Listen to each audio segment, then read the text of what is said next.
Įsivaizduokite, sėdite derybose, žmogus šypsosi, kalba maloniai, bet ateina keistas jausmas, tarsi stumtų į kampą. Imam sutikti su tuo, su kuo iš pradžių nenorėjome sutikti. Skamba pažįstamai? Pasidalinsiu, kaip netapti auka derybose. Nesvarbu, ar deratės dėl atlyginimo, verslo sandorio, automobilio kainos, ar tiesiog santykiuose su savo žmogumi. Jūs išmoksite neutralizuoti manipulaciją. Ir geriausia, visą tai padarysime atsiremdami į neurolingvistinio programavimo pagrindus. Įrankius, kuriuos naudoja geriausi derybininkai, pardavėjai ir, dėja, beveik visada manipuliatoriai. Ir dažnai jie tą daro nesąmoningai, tiesiog išmokę vaikystėje, savo sudėtingose situacijose. Tada, kai kitaip negalėjo gauti dėmesio iš svarbių žmonių. Aš tik priminsiu, neurolingvistinis programavimas – tai gerai veikiančių elgesio modelių rinkinys, numodeliuotas nuo savo srities genijų, tame tarpe ir diplomatų ir sukčių. Tad, kodėl dauguma žmonių pralaimi derybose? Nes jie laiko, kad derybos yra logika ir argumentai. O iš tikrųjų derybos – tai emocijos, pasąmonės autonominės reakcijos ir kalbos žaidimai. Net 80% įtakos vyksta nesąmoningai. Pavyzdžiui, tai paskutinis mūsų pasiūlymas – klasikinis gąsdinimo triukas. Jūs mane nuvilsite, jei nesutiksite. Emocinis šantažas. Visi kiti klientai moka tiek. Socialinis įrodymas, kuris dažnai būna melas. O dabar įsivaizduokite, kad jūs skaitote šias manipulacijas kaip ant delno ir mokate į jas atsakyti taip, kad priešininkas net nesupranta, kas įvyko. Pradėkim nuo pačių minkščiausių priemonių ir judėkim vis prie stipresnių. Pirmoji ir svarbiausia – raportas. Lietuviškai galime įvardinti gražiu žodžiu – darna. Nesąmoningai sukurta darna su oponentu. Žmonės dažnai perka ne tik sutikdami su pasiūlymu, o ten, kur jaučiasi saugūs ir savi. Per nuo 60 iki 90 sekundžių galite sukurti tokį ryšį, kad žmogus pradės jumis pasitikėti beveik automatiškai.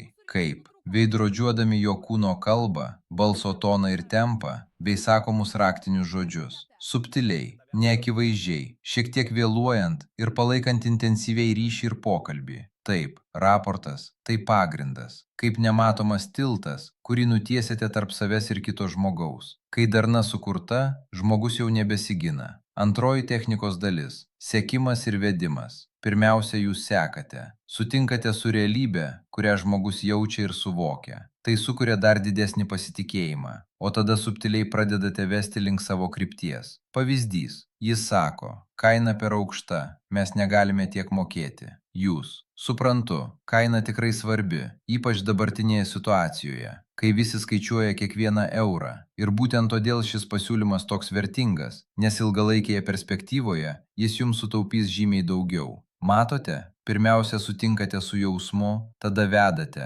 perkeliate dėmesį į vertę. Dauguma žmonių iš karto ginčijasi, o meistrai pirmiausia sutinka ir tik tada keičia kryptį. Trečioji technika – reframing, performulavimas arba perprasminimas. Tai viena galingiausių priemonių. Jūs paimate priešininko žodžius ar prieštaravimą ir pakeičiate jo prasmę taip, kad jis imtų veikti jūsų naudai. Klasikiniai pavyzdžiai. Jis – tai per brangu. Jūs. Taip, investicija atrodo didelė, bet ar nebus brangiau kasdien naudotis prastesniu sprendimu ir vėliau mokėti už klaidas? Arba santykiuose. Ji. Tu niekada manęs neklausai. Jūs. Tu teisi, kad tau labai svarbus dėmesys. Ir būtent todėl aš noriu rasti tinkamą laiką, kad galėčiau tave išklausyti dar geriau.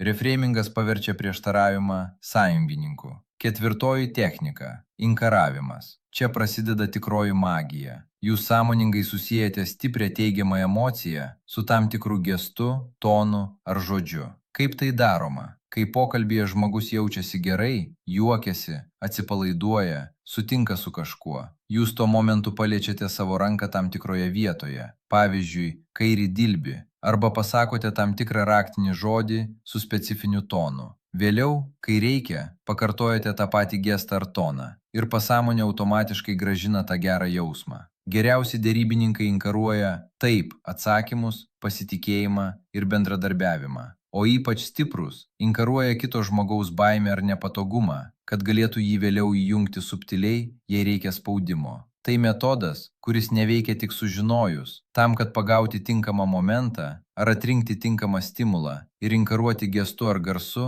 teks pasitreniruoti, kad pajaustumėte, kaip tai stipriai veikia. 5 ir labai galinga – presuppositions, prielaidos kalboje.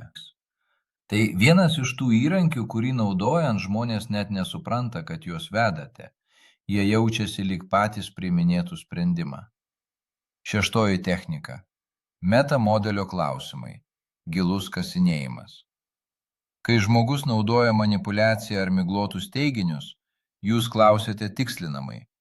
Ką tiksliai turite omeny sakydamas per brangu? Palyginti su kuo? Kas nutiktų, jei to nepadarytumėte? Kas jums trukdo priimti šį sprendimą dabar? Šie klausimai ištraukia tikrąją priežastį ir dažnai priverčia žmogų pats pamatyti savo manipuliavimo silpnumą. Galiausiai pati stipriausia nuostata – outcome frame vietoje problem frame. Geriausi derybininkai niekada nesustoja ties problema. Jie visada kalba apie norimą rezultatą. Ne kodėl jūs nesutinkate, o kas turi nutikti, kad abu jaustumėmės laimėtojai šioje situacijoje. Dabar jūs žinote ne tik kaip gintis, bet ir kaip valdyti derybas. Tačiau svarbiausias įspėjimas – šie įrankiai kaip peilis. Galima pjaustyti duoną, o galima ir sužeisti. Naudokite juos sąžiningai ir su pagarba kitam žmogui. Tada tapsite ne manipuliatoriumi, o tikrų derybų meistru. 7 technika – taip kopėčios. Yes ladder. Žmogaus smegenys mėgsta nuoseklumą. Jei žmogus kelis kartus pasakė taip, jam psichologiškai daug sunkiau pasakyti ne vėliau. Kaip tai daroma? Užuot iš karto siūlius pagrindinį sprendimą, pradedate nuo mažų akivaizdžių sutikimų. Ar sutinkate, kad kokybė yra svarbiau už trumpalaikę kainą? Ar norėtumėte, kad sprendimas veiktų ilgai ir be papildomų išlaidų? Ar jums būtų naudinga, jei sumažintume riziką? Kai žmogus nuo 3 iki 5 kartų pasakė taip, tada einate prie pagrindinio klausimo. Pasąmonė jau yra užprogramuota sutikti. Tai veikia ypač stipriai, nes žmogus jaučiasi, lyg pats būtų priėjęs prie sprendimo. 8 technika – future pacing, ateities projektavimas.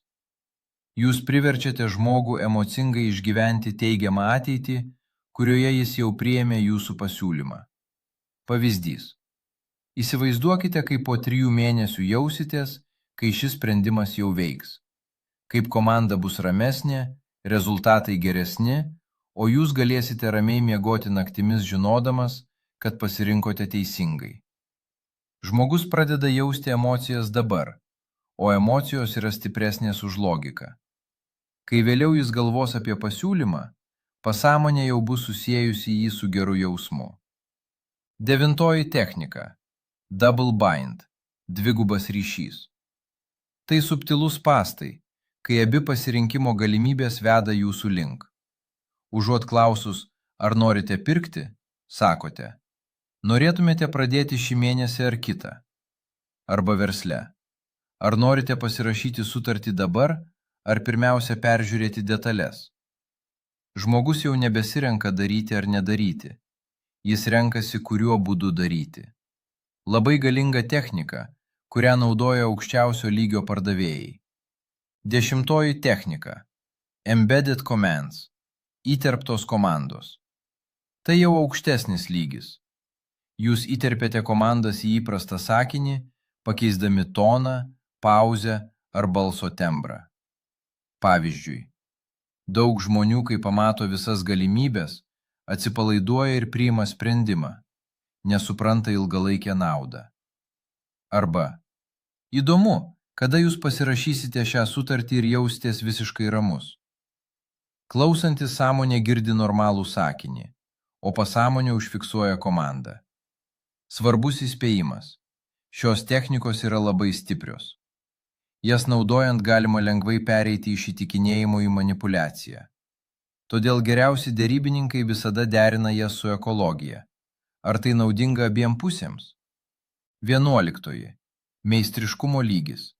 Sleight of mouth. Tai ištisa reframingo sistemų šeima. Pavyzdžiui, Prieštaravimo perkonstravimas. Tai per brangu, rodiklė. Investicija atrodo didelė tik tol, kol nepalygini su kaina, kurią mokėsi, jei nieko nepadarysi. Tikslų hierarchija. Jums svarbu sutaupyti dabar, bet dar svarbiau yra išlikti konkurencingam po metų, tiesa? Realybės strategija. Įdomu, pagal kokius kriterijus jūs vertinate, kas yra brangu, o kas ne. Galiausiai, pati galingiausia nuostata, kurią naudoja tikri meistrai. Win-win arba no deal plus calibration. Jūs visada ieškote abipusės naudos, bet esate pasiruošę ramiai išeiti. Tai suteikia milžinišką galią. Ir nuolat kalibruojate. Stebite kito žmogaus mikroišraiškas, kvėpavimą, akių judesius. Tikras meistras mato, kada žmogus meluoja, bijo ar jau viduje sutiko. Gerai, dabar einame į gilesnį, tamsesnį ir stipresnį lygį. Čia dar stipresnės technikos. Čia įrankiai, kuriuos naudoja aukščiausio lygio derybininkai, politikai, geriausi pardavėjai ir tie, kurie niekada nepralaimi. 12 technika – Milton Model – hipnotinis kalbėjimas. Tai priešingybė meta modeliui. Užuot tikslinę, jūs kalbate miglotai, bet labai įtaigiai, taip, kad žmogaus pasąmonė pati užpildytų spragas jūsų naudai. Pavyzdžiai. Galbūt jūs jau pradėjote jausti, kaip šis sprendimas iš esmės yra jums teisingas. Žmonės, kurie tikrai vertina strateginę naudą, dažnai pastebi kitokią naudą ir subtilius dalykus. Nežinau, kada tiksliai jūs pajusite tą lengvumą, kai atsiranda pritarimas, tai nutinka savaime. Kuo migločiau, tuo stipriau veikia. Žmogus pats įsirašo savo norus ir įsitikinimus į jūsų kalbą. 13 technika.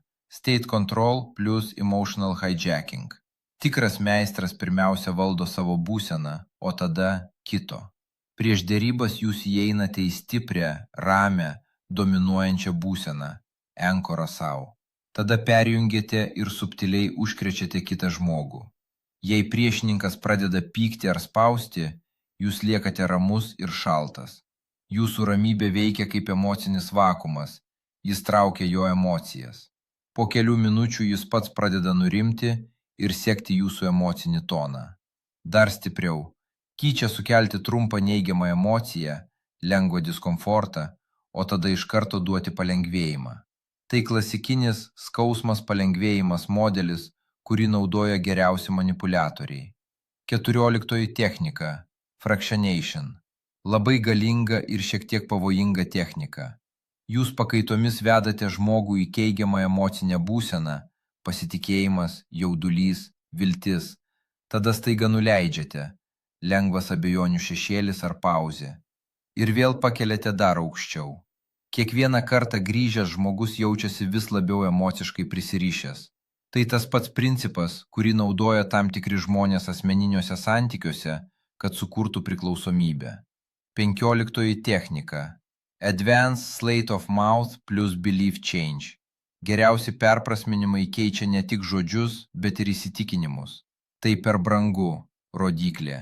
Tai brangu tik tiems, kurie galvoja trumpalaikėmis kategorijomis. Tie, kurie mąsto strategiškai, mato tai kaip pigiausią sprendimą su aukščiausia kokybė į priekį 5 metus. Aš abejoju. Puiku, kad abejoji. Tai reiškia, kad tu rimtai vertini sprendimą. O tie, kurie per greitai sutinka, dažniausiai pasirinkimą vertina kitaip. Jūs paverčiate neigiamą savybę į privalumą ir tuo pačiu pakeliate pašnekovą į mąstančio žmogaus lygį.